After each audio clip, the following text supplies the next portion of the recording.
Let's go to the hotline. We throw the green flag on the Rick Crawford Show with the all-American cultural icon. Top of the morning, RC. I'm still laughing about your commercial there. That was pretty good, Mike Bagley.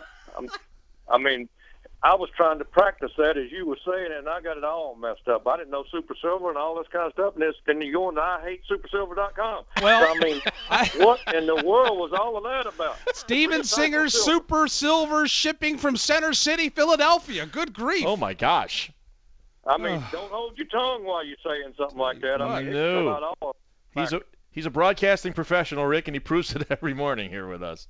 Absolutely. I was impressed. Yeah. How are you today? I'm great. I'm in a great mood, but it's tore up Tuesdays, folks. Let me tell you. I mean, y'all have fired up Friday. I'm gonna have tore up Tuesday. All right. So why is it tore up Tuesday? Did y'all see all the stuff that was tore up at Talladega? Yeah, we did. I hate it, and like I say, I'm in a good mood, and I hope NASCAR's not listening, but I bet they are. But I'm about done with this dual racing or tandem racing and all that kind of stuff. I mean, to put it real simple, why didn't we just qualify half the field and let the other half fall in behind their teammates or whatever, and wherever they started, put their partner in there with them? Because at the drop of the green flag, nobody wanted to race. They were looking for their partner, and it's like there's an easy fix for this whole situation that we're in. But I just feel like that, I just feel like the majority of the fans, and I'm not trying to speak for them or whatever. I just hear it that we're about done with the tandem racing, dual racing, dance partner, whatever we want to talk about there. But we can go back to the championship if you want to, and or the chase. And, hang on a second. First of all, you say you have a fix, a simple fix. What is it? What's the fix, Rick? Yeah. Well, I think we ought to have a super speedway nose piece like we used to back in the day, and make it where the bumpers don't line up, where they can't push. And I think if we get that taken care of or get that fixed, then we won't have them pushing or close together. I mean, there were some great drivers out there Sunday that made some mistakes, and then it leaves their teammate out there, to fend by themselves or whatever. And I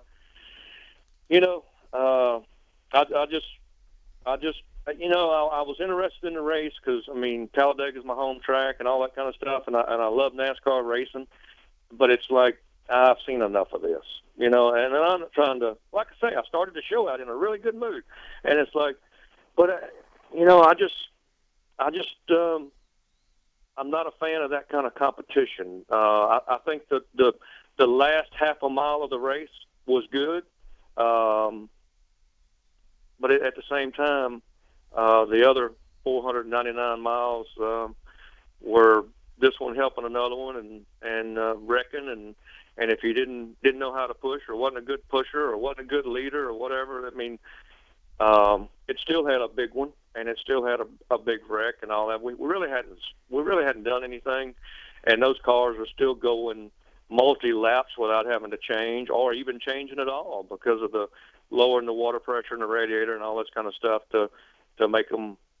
I just think that guys, crews are outsmarted NASCAR a little bit, and they put cars in a pushing position just like they did in the truck race on Saturday. I mean, that's what you call a team having its act together. They knew going in who was going to be the better pusher of the two, and those two trucks stayed together all day long, and they separated themselves from the field and made it look really easy. And that just came from a lot of preparation back at the shop. I mean, congratulations to Mike Wallace and Ron Hornaday. I mean, those two guys deserve to win. They had their act together. Yeah, Rick, you're the driver, so you answer this obviously a lot more knowledgeable than I can. But people are saying this seems to go against just the nature of being a race car driver. Your job is to run up front and try to lead the race and try to win the race. When guys drop back and fall back and hold back, that seems to go against the very nature of what it is to be a race car driver. I've done it both ways. I have been one of the guys that wanted to stay up front and out of trouble. Then I've got into trouble. Then I said, well, I'm going to go to the back and watch out for trouble. And doggone it, like Matt Crafton and Johnny Sauter, it finds you back there in the back. So it can, trouble can find you if it's just part of the racing business, part of the racing game, part of the racing on the racetrack. trouble can find you no matter where you are.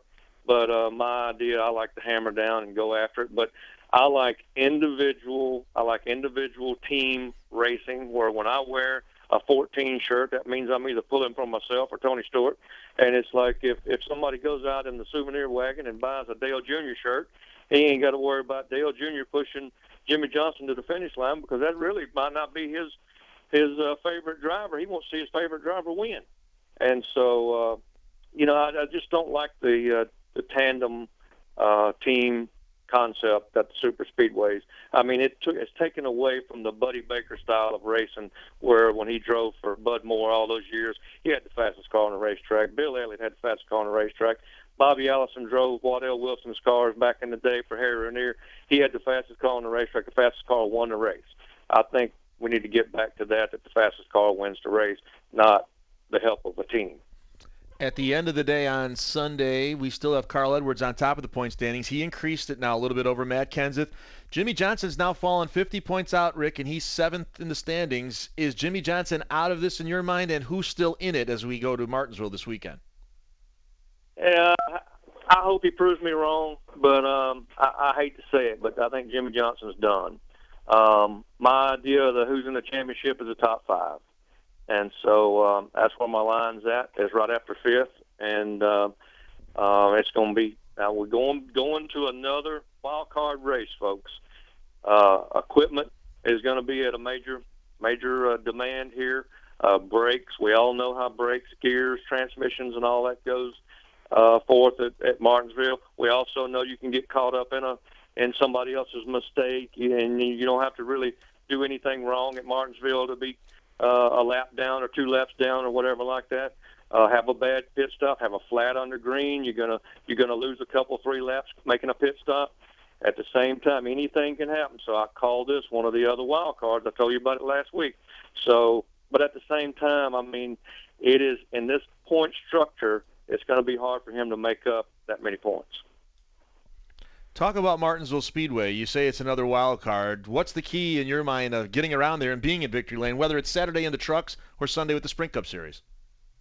You have to run up front all day. I mean, it's not like let's sit in the back and wait and pick our moves there at the end or whatever. I mean, you're going to have to run up front all day and have good pit stops. It's going to have to be a total package day, but you got to take care of your equipment. I know it's 500 laps on Sunday. There's 200 laps on Saturday, and these guys are going to have to really work hard during practice, have themselves where they got a racing machine that doesn't necessarily use just one good line around the racetrack. You're going to have to use both lanes in the corners. There's going to be some passing going on, and you're going to have that forward bite up off the corner. You know, we don't talk a lot about it, but it would appear that overtaking lap traffic is one of the biggest challenges at Martinsville. You agree with that? Absolutely. Got to have a plan of attack, and these are some of the best drivers in the world. I learned it on the short tracks years ago. When you're catching somebody, you already know a plan to pass when you get there. You can't get there, ride 2 or 3 laps, and figure out, okay, well, I need to pass here. You got to dispose of them, get rid of them in a hurry, go on to the next one, and you got to work traffic in a way that you're on the offense, not necessarily the defense.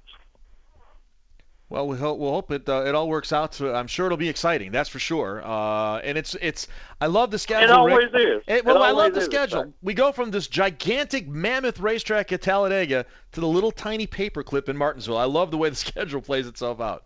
Yeah, but think about this. Used to we went from Martinsville to Talladega. Yeah. When you went to Talladega, you had some pissed off folks because of things that happened at Martinsville. Now you got some pissed off folks from Sunday at Talladega. They're going to take those to Martinsville. So watch out, folks. This could be exciting. I mean, right here on XM Sirius 90 NASCAR channel. I mean, we're going to hear an exciting race by the MRN guys at Martinsville. So I mean, by the way, y'all doing a heck of a job. Did a heck of a job trying to keep the show interesting on Sunday. Well, we appreciate that, Rick, and that means a lot coming from a veteran like you. By the way, what's going on down in Mobile, Alabama here? Man, this weekend we got the Halloween Bash. I thought you wouldn't ask, but I appreciate you asking. Saturday night, October 29th, We got the Pitts and Sons Towing and Recovery Demolition Derby, the end of season with a Demolition Derby. And we got car-to-car trick-or-treating for the kids, the safest outdoor environment for the kids in the county of Mobile. We got a costume contest for the kids. The Allen 2 Motors Bombers are going to be on hand with the Bob Speed Shop Sportsmen, and the Two-Wheel Warriors, the motorcycles. And I have on hand this weekend, supposed to have the guy, I can't think of his name right this minute, but he won the Grand Nationals in Daytona during Bike Week. He said the track record is going to fall at Mobile National Speedway this weekend for the Superbikes. Well, we'll look forward to that. MobileSpeedway.com, the address on the internets. If you want to dial it up, check it out. Where can they find you if they're making their way through Alabama there, Rick?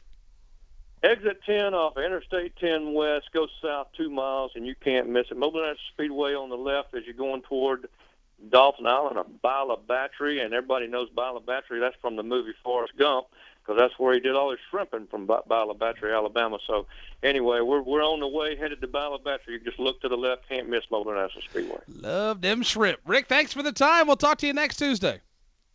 Hey, I look forward to it, guys. Thanks a lot. Thank you, Rick. See ya. That's Rick Crawford. Checkered flag in the air. The Rick Crawford Show in the rearview mirror for this Tuesday, October 25th, with the All-American cultural icon, Rick Crawford. Coming back with the stretch run to the top of the hour.